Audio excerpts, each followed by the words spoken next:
Labadiena. Turiu garbės pranešti, kad Vilniaus dizaino kolegija turi naują programą. Tai kūrybinių industrijų dizainas. Tai ne tik pas mus nauja programa, bet ir kitose kolegijose tokios programos kol kas nėra. Ir šitas mūsų mažytis interviu kaip tik bus pirmoji įžanga į tai, kas tai yra kūrybinių industrijų dizainas.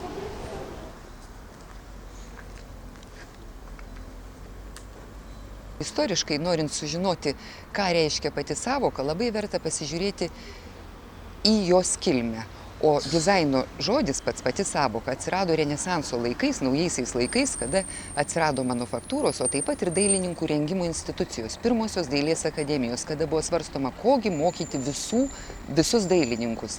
Tai buvo nuspręsta mokyti dizaino, nes dizaino sąvoka reiškia desinio, iš dviejų itališkų žodžių sudarytas terminas, reiškiantis gebėjimą dailininko reprezentuoti savo viziją ženklais.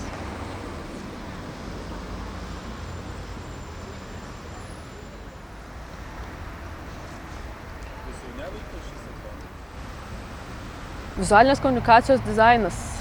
Į pagalbą pasikviesiu Saul Bassą ir jo garsiąją frazę "Design is thinking made visual".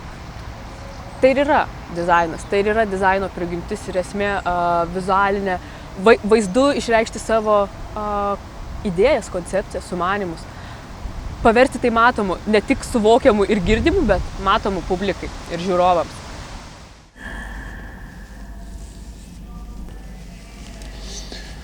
Service design, arba kitaip lietuviškai tariant, paslaugų dizainas yra disciplina dizaino susijusi ne tik su materialiais produktais arba gaminiais arba rezultatais. Ir norint suprasti jos veikimą, reikia iš pradžių įsigilinti į proceso dizainą. Paslaugų dizaino disciplina susideda iš daugelio kitų skirtingų sričių, tai tokių kaip etnografija, antropologija, produkto dizainas, interaktyvus dizainas.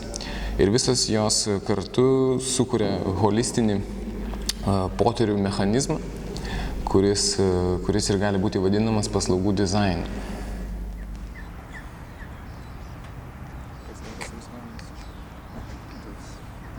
Storytelling arba naratyvo režisūra iš esmės, manau, yra tiesiog menas pasakoti istorijas. Ir yra menas stebėti, jausti, uosti, matyti mūsų supantį pasaulį, mūsų supančią aplinką.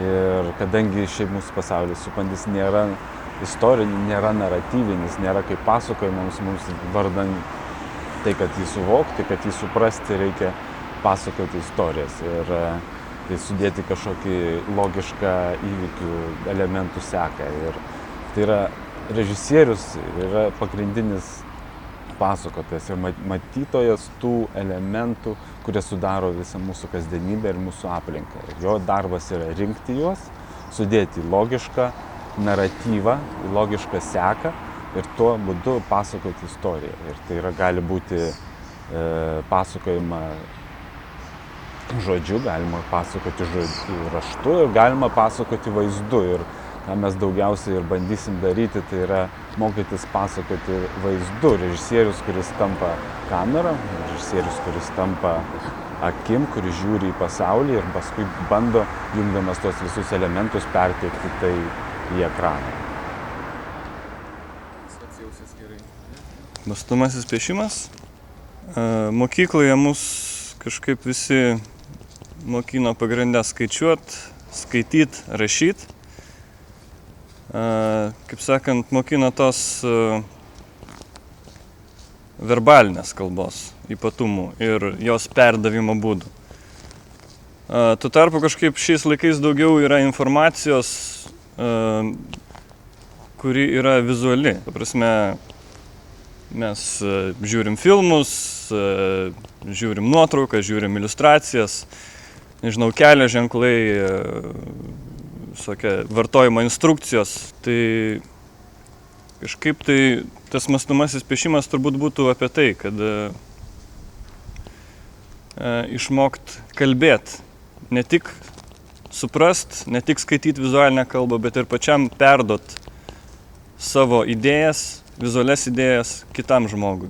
Ar tai būtų klientas, ar tai būtų, nežinau, kolega ar režisierius, kas tai bebūtų.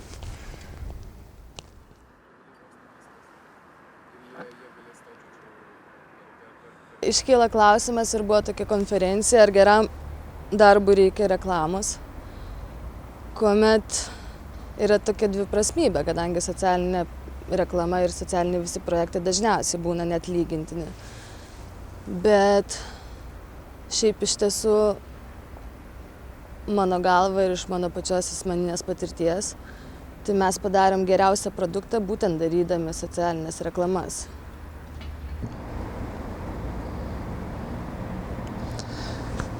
Reklamos psichologija šitų studijų kontekste apima, galima sakyti, tokius tris svarbiausius dalykus. Tai pirmiausia, jinai apima apskritai psichologiją tokią kaip mokslą, nes neįmanoma mokytis kažkokios psichologijos šakos, šiek tiek nepakalbėjus ir nepasimokius apie psichologiją apskritai, apie jos kryptis pagrindinės.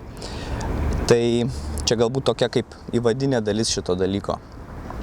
Antra dalis, aš sakyčiau, pati tokia svarbiausia, kuomet mes kalbame apie savęs pažinimą ir savęs kaip asmenybės prisitaikymą šiuolaikiniai, galima sakyti, aplinkoj, kodėl mes elgiamės vienokiu ar kitokiu būdu. Tai čia tokia pagrindinė dalis, kuri man asmeniškai labiausiai ir siejasi su apskritai psichologija, tai yra savęs pažinimas.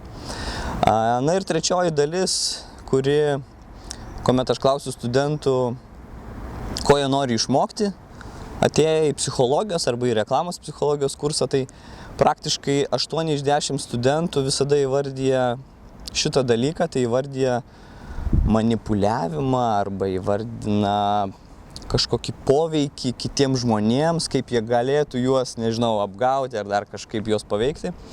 Tai šita dalis galbūt atrodo jiems įdomiausia, tai ši trečioji dalis ir sudaro šitą reklamos psichologijos kursą.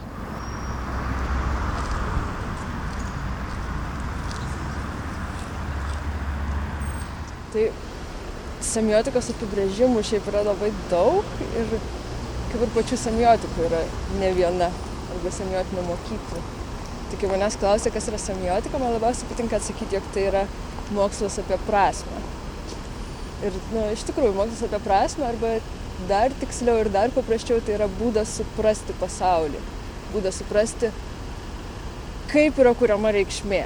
Ir tada vizualinė semiotika tai yra tiesiog būdas suprasti, kaip yra kuriama reikšmė tuose vaizdiniuose dalykuose.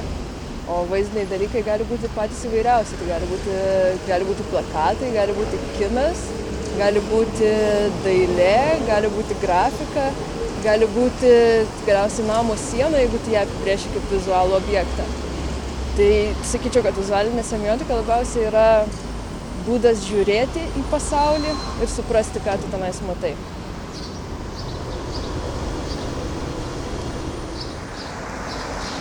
Visų pirma, kodėl reikalingos yra medijų studijos.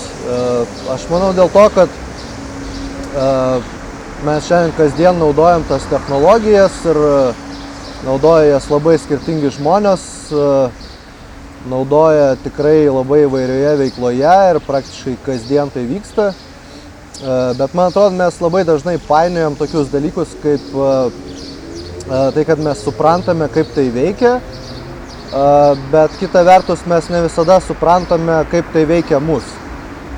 Ir man atrodo, kad kai mes įsisaviname tiesiog kažkokius tai veikimo principus, bet nežinome, kaip visą tai pakeičia visą mūsų kasdienybės kultūrą, tada gali būti taip, kad ne mes valdome tas technologijos, o kažkuria prasme jos valdo mus. Tai būtent dėl to, man atrodo, medijų studijas reikia visą laiką labai stipriai sieti su būtent kasdienybės kultūra ir kasdienybės kritika. Ir tokiu būdu būtent bandyti išsiaiškinti, kaip visą tai, kas mums atrodo labai paprasta ir tarsi savaime suprantama, kokios yra povandeninės srovės, kokie dalykai galbūt yra ne pačiame paviršiuje, bet vis tik yra labai svarbus būtent tam suvokimui, ką mes čia veikiame ir kaip visą tai atsiliepia mūsų tai kasdienybei.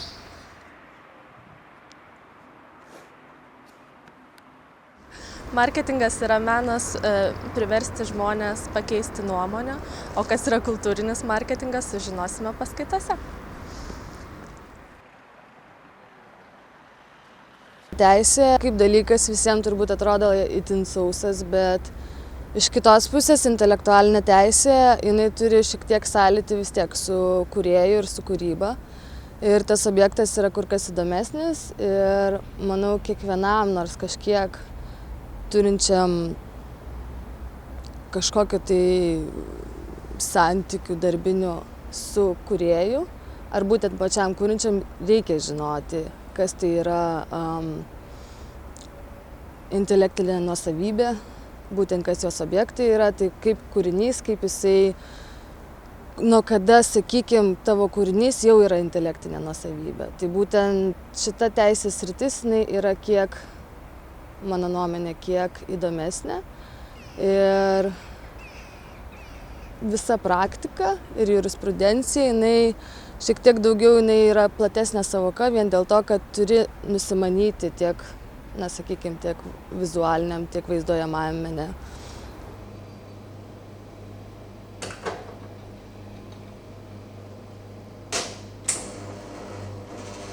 Social entrepreneurship. Tai žmogus, kai esi varomas iš vidaus tokia energija, kuri nori sukurti žmonėms gerų dalykų, o ne pinigų. Ir kai tu matai, įžvelgi kažkokias socialinės problemas, tada imi ir sprendi jas pasitelkdamas savo kūrybą, savo draugų ratą, savo turimus resursus. Ir iš viso to, kaip lyderis, tu visą tą surenki krūvą ir tada viską pateiki labai per būtent tas verslo priemonės, organizuoja kaip verslą. Galima sakyti, žvelgiant iš tokios antropologinės ir gal humanistinės perspektyvos, kad kiekvienas miestietis, kiekvienas iš mūsų esam viešosios erdvės ekspertai. Mes ir kiekvienas iš jūsų puikiai žino tam tikras miesto problemas, kažkokius privalumus ir įsivaizduoja, kaip galima būtų pagerinti vienokias ar kitokias miesto vietas. Bet klausimas yra tas, kaip paversti tą natūralų ekspertinį žinojimą tokių refleksyvių įrankių, produktyvių įrankių, kurio pagalba galima būtų iš tiesų prisidėti prie viešųjų erdvių ir prie miesto bendrai tobulinimo. Ir čia galima būtų atkreipti dėmesį dar ir tai, kad pastaruoju metu patys miestiečiai tampa vis aktyvesni, diskutuodami miesto problemas ir bandydami įvaldyti jas, apgyvendinti arba pasisavinti gerąją to žodžio prasme, vystydami tam tikrus kūrybinius scenarijus, paversdami tas erdves gyvybingomis.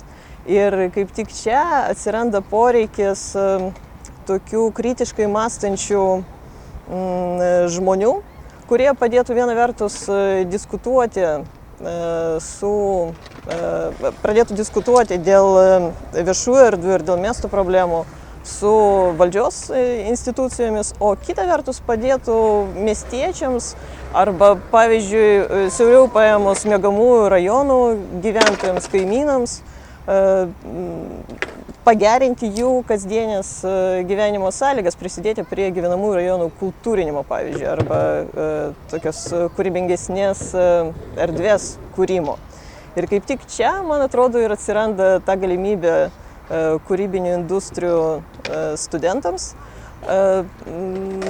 pradėti šias veiklas, nes kaip tik pastaruoju metu atsiranda tokia didžiulė paklausa tiek viena vertus kūrybingai mąstantiems žmonėms, kurie galėtų aktyviai dalyvauti viešosiuose erdvėse, o kita vertus tokių kritikų, kurie galėtų reflektuoti pokyčius mieste ir kalbėti apie tos pokyčius viešai.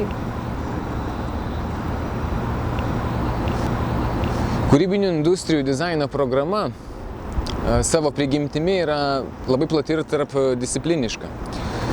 Nors koncentruojasi ties vizualinių komunikacijų dizainu, bet ne visada materialus ir baigtinis rezultatas yra pagrindas.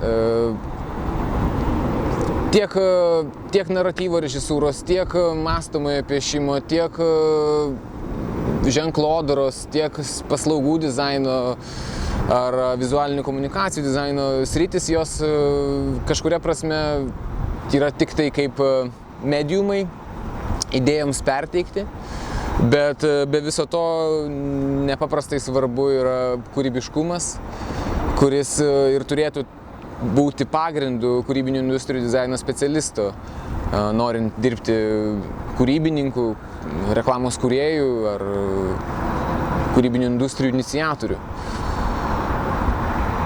Tai šioje programoje visos disciplinos ir studijos tam tikrą prasme ir yra orientuotos į aktyvaus, komunikabilaus ir individualaus kūrėjo ugdymą, kuris ir gebėtų sukurti tas naujasias kūrybinės industrijas.